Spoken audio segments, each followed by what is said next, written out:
میرے واجب الاحترام معزز حاضرین، اس رجب کے مہینے میں 27 رجب کو حضور علیہ الصلاۃ والسلام معراج پر تشریف لے گئے۔ اسی مناسبت سے آپ حضرات کے سامنے واقعہ معراج کا کچھ خلاصہ آپ حضرات کے سامنے رکھنا چاہتا ہوں۔ اللہ تعالیٰ نے ہر نبی کو معجزات عطا فرمائے، کسی کو ایک معجزہ، کسی کو 2 معجزے، مگر اللہ تعالیٰ نے اپنے محبوب کو بے شمار معجزات عطا فرمائے۔ باقی انبیاء علیہ الصلاۃ والسلام کے جو معجزات ہیں وہ ان نبیوں کے ساتھ خاص تھے۔ جب نبی دنیا سے تشریف لے گئے تو معجزے بھی ساتھ ہی چلے گئے۔ یہ میرے محبوب کی شان ہے کہ حضور علیہ الصلاۃ والسلام کے جو معجزات ہیں آج بھی وہ اسی طرح چمک رہے ہیں۔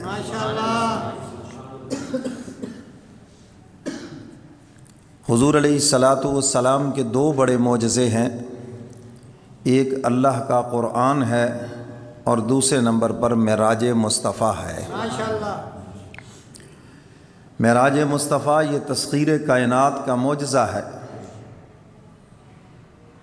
اللہ تعالیٰ نے حضرت سلیمان علیہ الصلاۃ والسلام کو یہ معجزہ عطا فرمایا کہ ان کا تخت ہوا کی دوش پہ اڑتا تھا اور 2-2.5 لاکھ انسان بھی سوار ہو جاتے تھے، اور پھر مزے کی بات یہ ہے کہ اس کا انجن بھی کوئی نہیں تھا۔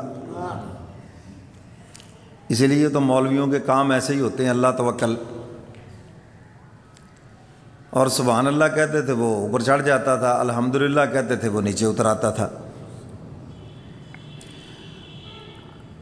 تخت سلیمانی ہوا کی دوش پہ اڑا لیکن آسمان سے نیچے نیچے، مگر یہ حضور علیہ الصلاۃ والسلام کی پرواز ہے کہ آپ علیہ الصلاۃ والسلام آسمانوں سے بھی اوپر، سدرۃ المنتہا سے بھی اوپر، مقام شریف الاقلام سے بھی اوپر اور عرش معلیٰ کے اوپر نظر آتے ہیں۔ یہ شان صرف حضور علیہ الصلاۃ والسلام کی ہے۔ میرے محترم سامعین، حضور علیہ الصلاۃ والسلام کی عمر مبارک 51 سال 8 ماہ اور کچھ دن ہو گئی۔ اس وقت آپ علیہ الصلاۃ والسلام کو معراج نصیب ہوئی۔ معراج تو باقی نبیوں کو بھی ہوئی، لیکن باقی نبیوں کو معراج فرش کے اوپر ہوئی اور حضور کو معراج عرش کے اوپر ہوئی۔ سبحان اللہ۔ حضور علیہ الصلاۃ والسلام کو عام الحزن، غم والا سال جس کو حضور علیہ الصلاۃ والسلام نے قرار دیا، چچا ابو طالب کا انتقال ہو گیا اور وفا شعار بیوی سیدہ خدیجۃ الکبریٰ رضی اللہ تعالی عنہا کا انتقال ہو گیا، تو حضور علیہ الصلاۃ والسلام نے اس کو عام الحزن، غم والا سال قرار دیا۔ اما عائشہ صدیقہ رضی اللہ تعالی عنہا نے ایک مرتبہ عرض کیا تھا، اللہ کے محبوب، آپ کے پاس نوجوان بیویاں ہیں، آپ اس مکہ کی بوڑھی خاتون کو یاد کر رہے ہیں؟ اشارہ تھا اپنی طرف اور سیدہ حفصہ کی طرف۔ حضور علیہ الصلاۃ والسلام نے ارشاد فرمایا، عائشہ این مثل خدیجہ، خدیجہ کی مثل کون ہو سکتا ہے؟ جب دنیا مجھے محروم کر رہی تھی، خدیجہ نے اپنا سب کچھ میرے قدموں پہ قربان کر دیا۔ حضور علیہ الصلاۃ والسلام نے چچا ابو طالب، آخری وقت ہے، ابو جہل پارٹی اکٹھی ہو کے آ گئی خیریت دریافت کرنے کے لیے، دیکھا کہ آخری وقت ہے۔ حضور علیہ الصلاۃ والسلام کو اطلاع ملی، حضور بھی تشریف لائے، اور حضور علیہ الصلاۃ والسلام یہ چاہتے تھے کہ چچا ایمان لے آئے، اس نے میری بڑی خدمت کی ہے، پرورش کی ہے، اور بڑی دشمنیوں کا سامنا کیا ہے، اور یہ سب سے مشکل کام ہے۔ تو حضور چاہتے تھے کہ چچا ایمان لے آئے، مگر اللہ کچھ اور چاہتے تھے، اور ہوگا تو وہی جو مولا چاہے گا۔ ابراہیم علیہ السلام چاہتے تھے کہ اسماعیل ذبح ہو جائے، اور اسماعیل بھی چاہتے تھے کہ میں ذبح ہو جاؤں، مگر حکم کس کا چلا؟ بس یہی بات ہے جو سمجھ آ جائے۔ دو نبی چاہ رہے ہیں، ایک چاہتا ہے ذبح ہو جائے، ایک کہتا ہے میں ذبح ہو جاؤں، مگر دو نبیوں کی چاہت نہیں چلی، اللہ کی چاہت چلی ہے۔ جو مولا نے چاہا وہی ہوا۔ یونس علیہ السلام چاہتے تھے کشتی کنارے لگ جائے، لیکن اللہ کچھ اور چاہتے تھے، اس کا فیصلہ کچھ اور ہے۔ تو کس کا حکم چلا؟ اللہ کا حکم چلا۔ فعال لما یرید، جو چاہتا ہے وہی کرتا ہے، اور وہ کسی کا پابند نہیں ہے، کوئی اس کو مجبور نہیں کر سکتا۔ ان اللہ علی کل شیء قدیر، ہر چیز کے اوپر وہ قادر ہے۔ تو حضور علیہ السلام تشریف لائے، دیکھا کہ چچا کی طبیعت بہت زیادہ ناساز ہے، آخری وقت ہے۔ اب حضور علیہ السلام نے فرمایا چچا کلمہ پڑھ لو، اسلام قبول کر لو۔ انہوں نے کہا بھتیجے یہ تو ممکن نہیں ہے۔ پہلے تو تھوڑا سا خاموش ہوئے، ابو جہل فوراً بول پڑا، دیکھنا دیکھنا کہیں اپنا بھائی دین نہ چھوڑنا، بھتیجے کے پیچھے لگ کر وہی دین ٹھیک ہے۔ تو حضور علیہ السلام نے فرمایا چچا چلو سب کے سامنے نہیں پڑھنا، میرے کان میں پڑھ لو، میں تمہارے کلمے کا گواہ ہو جاؤں گا۔ شیخ الاسلام حضرت مولانا مفتی تقی عثمانی صاحب دامت برکاتہم العالیہ حضرت فرماتے ہیں، لکھا ہے اپنی کتاب کے اندر بھی، فرمایا جب اندر سے طلب نہ ہو تو پیغمبر کی دعوت بھی کام نہیں آئے گی، اور جب اندر سے ہدایت کی طلب ہو تو فرمایا پھر ایک مؤذن کی بات بھی تمہیں سمجھ آ جائے گی۔ آج لوگ آرام سے کہتے جی مولوی تقریریں، مولوی یوں کرتے، مولوی کیا کریں بیچارے بھائی جب اندر سے ہدایت کی طلب ہی نہیں ہے۔ اور میں اکثر کہا کرتا ہوں جمعہ پڑھنے والے، نمازیں پڑھنے والے زیادہ تر قبروں میں چلے گئے، اب تو گلے سے اتارنے والے ہیں، کہاں جلدی سے ہو جائے۔ اب دیکھو کتنا ٹائم ہو گیا، ماحول یہ ہے کہ بس آخر میں پہنچیں اور پھر جا کر جناب نماز میں شامل ہو جائیں، اور بعد میں کہیں مولوی تو کچھ بتاتے ہی نہیں ہے۔ تو میرے محترم سامعین، ہمارے پاس صرف آئیں کہ بس وہ فون کریں گے جی وہ فلاں بے ایمان نے یوں کہہ دیا، فلاں نے میڈیا پہ یوں کہہ دیا، فلاں نے یوں کہہ دیا، تو اس کا جواب دیں جی وہ تو میں تو بڑا شک میں پڑ گیا۔ میں نے کہا ان بے ایمانوں کی جب سنو گے تو تمہارا یہی حال رہے گا، اور ڈر ہے کہ کہیں ایمان سے محروم ہو کر نہ دنیا سے چلے جاؤ، یہ تمہارے ایمان کے ڈاکو ہیں۔ جنازے کے لیے تمہیں مقامی مولوی چاہیے، وہ بلاؤ نا ان سکالروں کو جن کو صبح شام سنتے ہو، بلاؤ ان کو نام نہاد جو مذہبی سکالر بنے پھرتے ہیں، بچے کے کان میں اذان دینی ہے تو مقامی مولوی ہے، نماز جنازہ ہے تو مقامی مولوی ہے، نکاح ہے مقامی مولوی ہے، مسئلہ پوچھنا ہے تو مقامی مولوی ہے، اس کی سنتے نہیں، اور جو تمہارا ایمان بگاڑ رہے ہیں اس کو صبح شام سوشل میڈیا پہ سن رہے ہیں۔ ذلوا فاضلوا، وہ خود بھی گمراہ ہے، اور جو ان کی باتیں سن کے ان کے پیچھے لگے گا وہ بھی گمراہ ہو جائے گا۔ تو ہدایت کی اندر سے طلب ہی نہیں، اگر ہدایت کی اندر سے طلب ہوگی تو پھر تو بات سمجھ آئے گی۔ اور بہت سوں کو یہ لگا ہوا ہے کہ ہم تو مولویوں سے بہت زیادہ جانتے ہیں، جی ماڑا موٹا مولوی ایسی ہلن ہی نہیں دینے، بڑا نالج ہے جی، بڑی کتابیں پڑھی ہوئی ہیں، معلومات میں اور علم میں بہت فرق ہے۔ آپ کے پاس معلومات ہیں اور عالم دین کے پاس وحی کا علم ہے۔ اچھا آپ اردو کی کتابیں پڑھ لیں کہ آنکھوں کا آپریشن ایسے ہوتا ہے، فلاں بیماری ہے، یہ اس کے لیے میڈیسن ہے، بن جائیں گے ڈاکٹر؟ کوئی کرا لے گا آپ سے آنکھوں کا آپریشن؟ آپ کہیں جی میرے پاس تو بڑی معلومات ہے، بڑی کتابیں پڑھی ہیں۔ یہاں سمجھ آتا ہے ایک دین ہی ایسا ہے کہ وہاں تمہیں بات سمجھ نہیں آتی، ہر ایرے غیرے کو تم جناب اپنا استاد بنا کے بیٹھ جاتے ہو۔ تو میرے محترم سامعین، اب اس چیز نے بھی کسی عالم سے تعلق جڑنے ہی نہیں دیا۔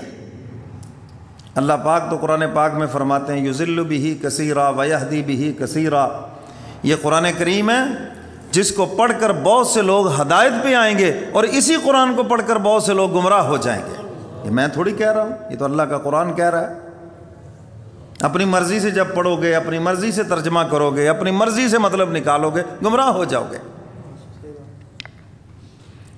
حضرات صحابہ کرام نے ہر آیت کا مطلب مقصد بیان کر دیا، اس کے مطابق جب عمل کرو گے تو پھر بات سمجھ آئے گی، پھر منزل پہ پہنچو گے۔ تو میں یہ عرض کر رہا تھا، راہ دکھائیں کسے کو راہ منزل ہی نہیں، کسے سمجھائیں کوئی سمجھنا ہی نہیں چاہتا، کوئی دین سیکھنا ہی نہیں چاہتا۔ بہت زیادہ کوئی ہوگا تو ہم سے نماز سے زیادہ کوئی مسئلہ نہیں پوچھے گا، جس کو ذرا تھوڑی سی لگن ہوگی نا وہ نماز کی حد تک۔ اچھا ہم نے صرف خالی نماز والے پیغمبر کا کلمہ پڑھا ہے؟ تو پورے دین والے پیغمبر کا کلمہ پڑھا ہے۔ تجارت کے بارے میں کوئی نہیں، وہ کہتا بس یہ تو دنیا ہے جی، جیسے مرضی کماؤ۔ بھئی غلط تجارت کی وجہ سے لوگ حاجی نمازی جہنم میں جائیں گے۔ لوگوں کو لوٹا ہے، دھوکہ دیا ہے، ملاوٹ کی ہے، 2 نمبری کی ہے، ہاں جی سود خوری کی ہے، حرام زدگیاں کی ہیں، تو بھئی یہ سارے کے سارے جہنم والے کام ہیں۔ اور اللہ کے محبوب نے فرمایا، جس کا مفہوم فرمایا، قرب قیامت تمہیں سچا تاجر کوئی ملے گا۔ جھوٹوں کی لینیں لگی ہوئی، فراڈیوں کی لینیں لگی ہوئی ہیں، ایک دوسرے کو لوٹنے پہ لگے ہوئے ہیں۔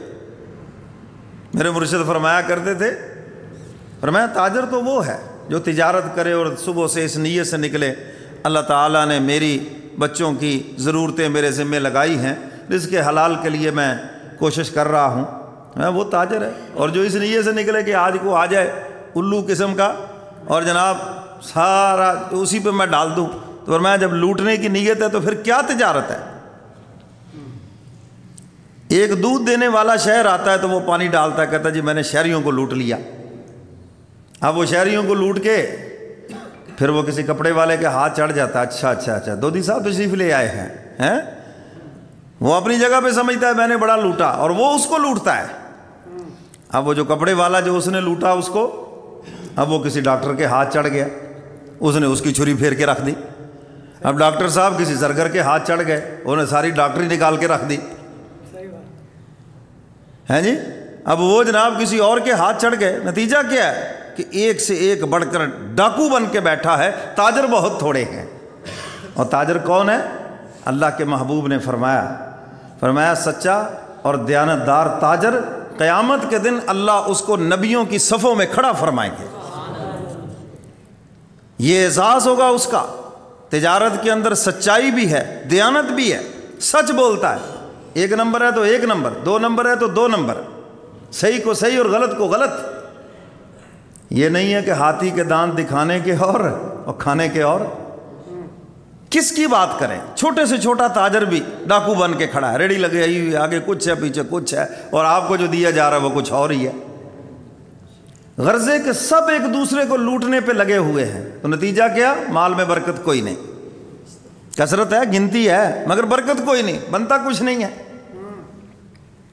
سیدنا فاروق اعظم رضی اللہ تعالیٰ عنہ کے دور خلافت میں بازار میں اس وقت تک کسی کو تجارت کی اجازت نہیں تھی جب تک وہ تجارتی اسلامی اصول نہ سیکھ لے، اجازت ہی نہیں تھی۔ اسلام کے جو تجارتی اصول ہیں جب تک وہ سیکھ نہ لے، کمانا کیسے ہے، بیچنا کیسے ہے، مال کیسے خریدنا ہے، کیسے بیچنا ہے، جب تک یہ اصول نہ سیکھ لے بازار میں اس کو تجارت کرنے کی اجازت ہی نہیں تھی۔ اور ہمیں تو اس کی ضرورت ہی نہیں ہے نا جی، ہے؟ تو اس لیے میں نے عرض کیا کہ ہم سے تجارت کا مسئلہ کوئی نہیں پوچھتا، ہم سے کیا پوچھتے ہیں وہ میں آپ کو بتا رہا ہوں۔ جس کو تھوڑی سی دین کی، وہ نماز سے آگے نہیں پوچھے گا، اور یا پھر ہم سے پوچھیں گے جب وہ فوت ہو جائے گا، اتنے بڑے بڑے پیپر لکھے ہوئے ہوں گے، اسلام کیا کہتا ہے، کتنا حق بنتا ہے میرا۔ میں نے کہا اسلام کہتا ہے چہرے پہ داڑھی سجاؤ، اسلام کہتا ہے ماں باپ کی خدمت کرو، اسلام کہتا ہے زکوٰۃ ادا کرو، عشر دو۔ میں نے کہا اسلام، یہ تمہیں اسلام بڑا یاد آ گیا کیونکہ حصہ جو ملنا ہے وراثت سے، پیسے سے، یہاں بڑا اسلام یاد آیا۔ اسلام کہتا ہے بیٹی کو حصہ دو، بہن کا حصہ دو، وہاں تو تمہیں اسلام یاد نہیں آتا، اور جہاں اپنا لینا ہے وہاں بڑا اسلام یاد آیا تمہیں۔ تو میرے محترم سامعین، دیانتدار تاجر جو دکھایا وہی دے، کوئی اس کے اندر بددیانتی نہ کرے۔ تو فرمایا اصل تاجر تو وہی ہیں جو تجارت کے ساتھ ساتھ اپنی جنت بھی بنا رہے ہیں، یہ ہیں تاجر۔ اور جو تجارت لوٹ مار کے ذریعے تجارت کر رہے ہیں وہ اپنی جہنم بنا رہے ہیں، جہنم بنا رہے ہیں اپنی۔ تو بات دور نکل گئی، میں یہ عرض کر رہا تھا کہ ہمارے اندر چونکہ ہدایت کی طلب ہی نہیں، اور یہ سب سے بڑا المیہ ہے، ایک تو دین پڑھا نہیں اور اوپر سے ظلم یہ ہے کہ دین سیکھنے کی کوئی جستجو بھی نہیں ہے اندر۔ حالانکہ حضور علیہ الصلاۃ والسلام کا فرمان مبارک طلب العلم فریضۃ علی کل مسلم و مسلمہ، ہر مسلمان مرد و عورت پہ فرض ہے کہ وہ اسلام کے حلال اور حرام کے جو مسائل ہیں اس کو سیکھے۔ اتنا تو پتہ ہونا چاہیے۔ ہر ایک کا مولوی حافظ قاری ہونا ضروری نہیں، لیکن کم از کم ایک سادہ مسلمان ہونا ضروری ہے۔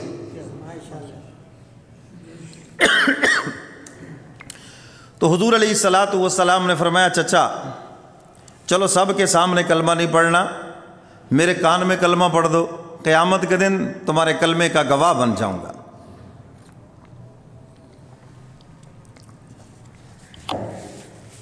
بظاہر یہ بات بڑی لگتی ہے کہ چلو جی کان میں پڑھ دیتے، کیا تھا ہیں؟ اقبال نے ایسے تو نہیں کہا نا، خرد نے کہہ بھی دیا لا الہ تو کیا حاصل، دل و نگاہ مسلمان نہیں تو کچھ بھی نہیں۔ اگر وہ پڑھ دیتا تو بخشش کا ذریعہ ہو جاتا، حضور گواہ ہوتے جیسے بھی پڑھ دیتا۔ تو اصل کلمہ تو ہے کلمے والی زندگی بھی ہو، ورنہ طوطے کی طرح رٹ کے پڑھ دیا، موبائل میں بھر کے لوگوں کو سنا دیا جی میرا موبائل مسلمان ہو گیا، ہمارا طوطا مسلمان ہو گیا۔ تو اسی کو اقبال کہہ رہا ہے جب تک نگاہیں اور دل تیرا مسلمان نہیں تو خالی طوطے کی طرح پڑھنے سے کیا بنے گا۔ تو حضور علیہ الصلاۃ والسلام نے فرمایا چچا، ابو طالب سے کہا چچا چلو میرے کان میں پڑھ دو، کیونکہ قیامت کے دن جو آخری بخشش جن لوگوں کی ہوگی ان کے پاس یہی وہ صرف کلمہ ہوگا۔ ربما یود الذین کفروا لو کانوا مسلمین، قرآن بتا رہا ہے کہ جب وہ آخری جہنم سے نکال کر جنت میں لے جائے جائیں گے اور ان کے یہاں پیشانی کے اوپر عتق من الرحمن کی سٹیمپ لگی ہوئی ہوگی، مہر لگی ہوئی ہوگی، رحمان نے جن کو جہنم سے آزاد کر دیا، فرمایا یہ وہ لوگ ہوں گے جن کے پاس صرف کلمہ ہوگا، جیسا بھی تھا زبان پر کلمہ تھا، کیونکہ جس نے کلمہ پڑھا ہے جنت میں تو ضرور جائے گا، سب کو ہو انشاءاللہ، لیکن اگر دل سے پڑھ لے تو بغیر حساب کتاب کے جائے گا، یہ فرق ہے، اتنا ہی۔ میرے مرشد فرمایا کرتے تھے جنت میں تو جانا ہے، اب فیصلہ تم نے کرنا ہے اعزاز و اکرام سے جانا ہے یا جوتے کھا کے جانا ہے۔ اگر کلمے والی زندگی ہوگی پورے پروٹوکول کے ساتھ جاؤ گے، اعزاز و اکرام کے ساتھ جاؤ گے اور ہر ایک جائے گا، اور اگر کلمے والی زندگی نہیں تو پھر ڈرائی کلین ہوگی، پہلے صفائی ہوگی، گندگی نکلے گی، جو گندگی یہاں نکالنی تھی وہ وہاں نکلے گی، پھر یہاں نکال لو، یہاں بہت آسان ہے، تو وہاں دھلائی ہونے کے بعد پھر جائے گا، لیکن جائے گا ضرور۔ تو کافر بھی کہیں گے ربما یود الذین کفروا لو کانوا مسلمین، اے کاش ہم ایسے ہی مسلمان ہوتے، آج عذاب سے تو جان چھوٹ جاتی۔ اس لیے اس کلمے کو محفوظ رکھو اور کوشش کرو کلمے والی زندگی، کیونکہ ہم حساب کے قابل نہیں، اگر بغیر حساب کتاب کے جانا ہے تو کلمے والی زندگی اختیار کرو انشاءاللہ العزیز۔ چچا نے کہا بیٹا نہیں، نو ممکن نہیں، میں نہیں۔ اسی حالت میں انتقال ہو گیا، حضور کو بڑا صدمہ ہوا، بڑا دکھ ہوا، اے کاش اے کاش۔ قرآن کریم کی آیات اتری، فرمایا انک لا تہدی من احببت ولکن اللہ یہدی من یشاء۔ حق تعالیٰ فرماتے ہیں میرے محبوب ہدایت دینا یہ آپ کا کام نہیں، یہ تو ہمارا کام ہے۔ ہدایت پہنچانا، ہدایت کی بات پہنچانا یہ آپ کا کام ہے، اور آگے ایمان کی توفیق عطا کرنا یہ ہمارا کام ہے۔ آپ نے صرف پہنچایا ہی نہیں بلکہ پہنچانے کا حق ادا کر دیا ہے۔ میرے حق تعالیٰ فرماتے ہیں میرے محبوب ہم ہدایت دینے پہ آئے، بلال کو حبشہ سے بلا کر ہدایت عطا کر دی۔ حسن کو بصرہ سے بلا کر آپ کا غلام بنا دیا، سلمان کو فارس سے بلا کر آپ کا غلام بنا دیا، صہیب کو روم سے بلا کر آپ کے قدموں سے وابستہ کر دیا۔ میرے محبوب یہ ہماری مرضی ہے، اور اگر ہم نے نہیں چاہا پھر چچا بھی آپ کا ہے اور وہ خدمت بھی آپ کی کرے اور ایمان سے ہم اس کو محروم رکھیں، اس لیے کہ اللہ فرماتے ہیں میری ایک شان ہے اللہ الصمد، اللہ بے نیاز ہے۔ حق تعالی فرماتے ہیں ہماری مرضی ہے، جسے چاہیں ہدایت دیں، جسے چاہیں ایمان کی دولت عطا فرمائیں، اور اگر ہم نہ چاہیں پھر چچا بھی آپ کا ہو اور آپ کا خدمت گزار بھی ہو اور اس کو ایمان کی دولت نہ عطا کریں، یہ ہماری مرضی ہے۔ ہم نے ابراہیم علیہ السلام کے والد آزر کو ایمان کی دولت نہیں دی، یہ ہماری مرضی ہے۔ نوح علیہ السلام کے بیٹے کو ایمان کی دولت نہیں دی، یہ ہماری مرضی ہے۔ فرمایا